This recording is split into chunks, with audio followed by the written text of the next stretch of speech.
Answers to Common Questions and Misconceptions for the Jural Assemblies by Anna von Reitz.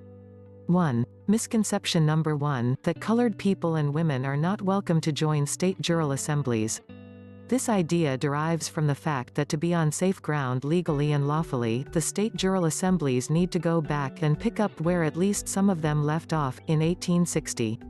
They need to re-establish a quorum of jurors qualified by 1860 standards, and that quorum then needs to update the membership rules to officially include people of color and women. Please note that in the days of slavery there were both white and colored slaves in this country, and indentured servants too, none of whom could act as state electors. The real qualifier was land ownership, and neither slaves nor indentured servants could own land, hence, could not act as electors. However, both black men and native men who were free and who owned land in a state, could act as state jural assembly members and still can. The important idea behind all this was that nobody not tied to the state by commitment to the land of that state should have a voice in the affairs of that state. If you think about this, it is a reasonable requirement, otherwise, people passing through the state could cast votes with no skin in the game. They could, with a large enough population of transients known as residents, dictate to and obligate those people who are actually committed to living in and building their businesses in that state. We see some attempt at this with the current border crisis, where people foreign to the state and with no actual material commitment to, say, California, are influencing public policy and helping themselves to public assistance and dictating elections, all with no substantial actual and material commitment to California. This is why our states all require electors to hold only one citizenship, state citizenship. They also require state citizens to be landowners. Color requirements as such don't actually exist in the American states and never did, except in limited portions of the Deep South.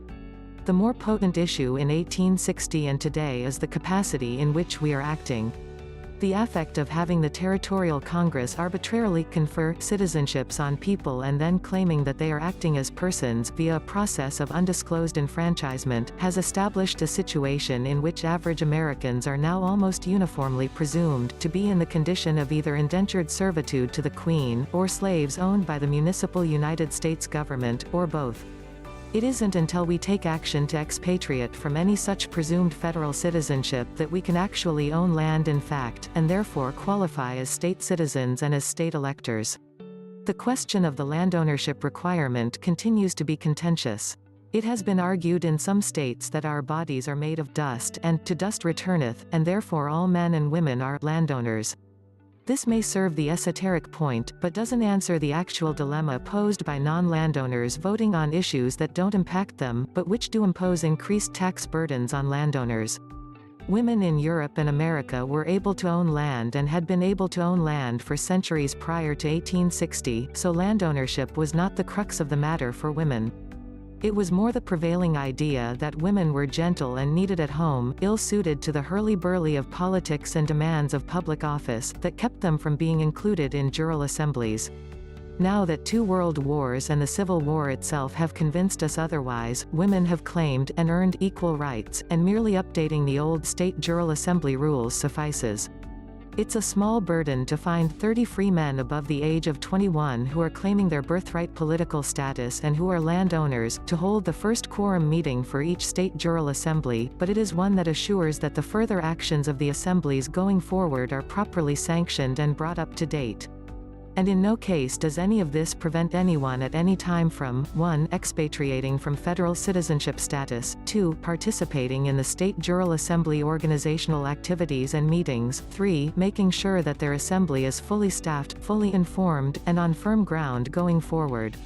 2. Misconception number 2, that people have to give up things like Social Security payments or medical coverage owed to them by federal government agencies, if they reclaim their birthright political status.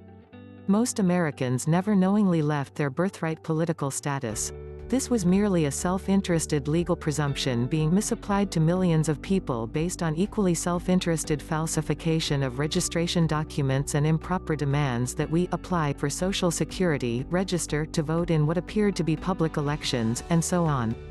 Having to take action to rebut this legal presumption is anti-intuitive to most people, and the resulting confusion is paralyzing, especially when they assume that they will lose pension dividends and health care and other things of value that they are owed. Fortunately, the only thing we lose is the ability to vote in private elections hosted by foreign corporations, which is quickly made up for, as we hold our own public elections, instead. Once we return our given names, also known as trade names, to the land and soil jurisdiction of our states of the Union, we are no longer in la land, and we can no longer be presumed to be in the Queen's service or the Pope's. All the franchises they have gifted us with are similarly under new ownership, American ownership, not U.S. citizen ownership. The only impact this has is that both the Queen and the Pope and all their employees are now obligated to obey the constitutions and the public law of this country again, with respect to you and your assets. The magic words are, I accept all gifts and waive all benefits. Benefits are gifts that come with strings attached, unseen, unstipulated, undisclosed contracts and conditions that you are presumed to know and accept when you accept benefits. Thus, when they mischaracterize Social Security earned dividends that you and your employers paid for as benefits, they are claiming that you are acting in the capacity of a U.S. citizen or citizen of the United States, and moreover, that you are a federal citizen in receipt of welfare. Now, there are many people receiving benefits from the Social Security Administration as public assistance that they never earned.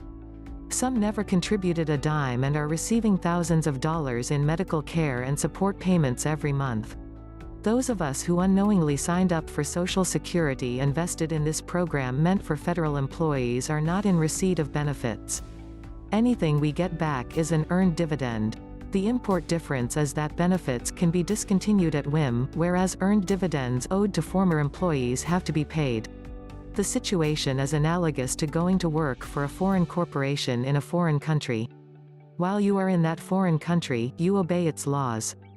You also obey the internal laws of the corporation you work for. When you quit or retire and return home, what happens? You are no longer living under the laws of that foreign country, and are back living under the laws of your own country. That's for starters. The corporation you worked for still owes you every bit of your pension plan. That includes medical services, not benefits, and monthly dividend payments, not benefits. It's the same way with Social Security and Medicare. They still owe you every jot, and they owe it to you as earned dividends and services, not as benefits. Similarly, the franchises and accounts held in your name and created for you have been mischaracterized as belonging to U.S. citizens and/or citizens of the United States.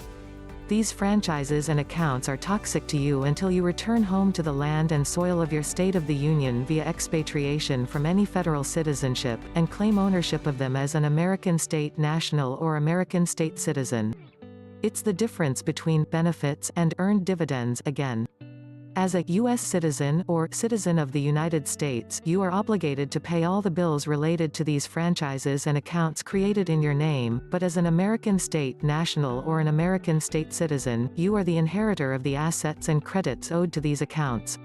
Suffice it to say that as long as you cling to your identity as a U.S.